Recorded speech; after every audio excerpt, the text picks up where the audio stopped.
नमस्कार, आप देख रहे हैं द हिंद 24 न्यूज और मैं हूं आपके साथ साक्षी निर्वाण। आइए नजर डालते हैं आज की कुछ बड़ी खबरों की ओर। कतारगाम क्षेत्र में टीपी स्कीम 49, 50 और 51 के विवादित रिजर्वेशन को लेकर फिर से आक्रोश भड़क उठा है।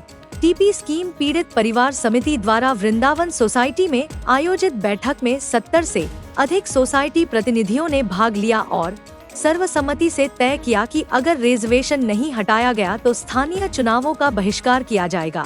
समिति के अनुसार तीनों स्कीमों में बिना जांच के मनमाने तरीके से रिजर्वेशन दर्ज किए गए हैं, जिससे करीब 70,000 लोग प्रभावित हैं।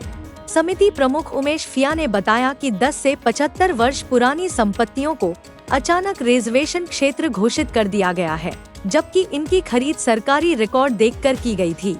पहले भी 19 जून 2025 को मनपा कार्यालय में मोर्चा निकालकर रिजर्वेशन हटाने की मांग की गई थी, लेकिन अमल न होने पर अब फिर से आंदोलन तेज करने का निर्णय लिया गया है।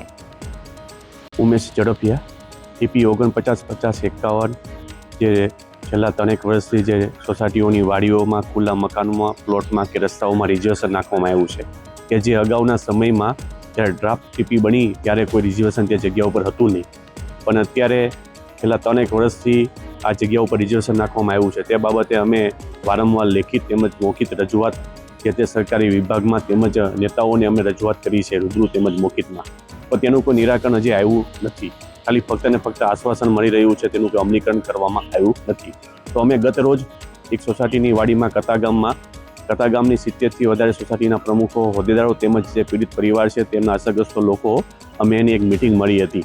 તે મિટિંગની અંદર સર્વાનુમતે નક્કી કરવામાં આવ્યું છે કે જો આગામી સુરત મહાનગરપાલિકાની ચૂંટણી પહેલાં જો આ રિઝર્વેશન હટાવવામાં નહીં આવે, જે ઇરાદાપૂર્વક નાખવામાં આવ્યું છે તે, તો એ રિઝર્વેશન હટાવવામાં નહીં આવે તો આગામી ચૂંટણીનો અમે બહિષ્કાર કરીશું, તેમજ મુખ્યમંત્રી, વડાપ્રધાન, રાષ્ટ્રપતિને લેખિતમાં રજૂઆત કરીશું અને ગાંધીનગર તેમજ સુરત મહાનગરપાલિકામાં મોરચો લઈને જવાની તૈયારીઓ સર્વાનુમતે નક્કી કરી છે।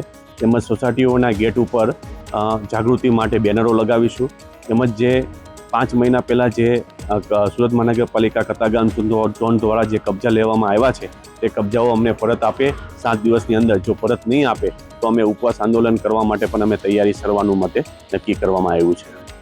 देखते रहिए द हिंद 24 न्यूज।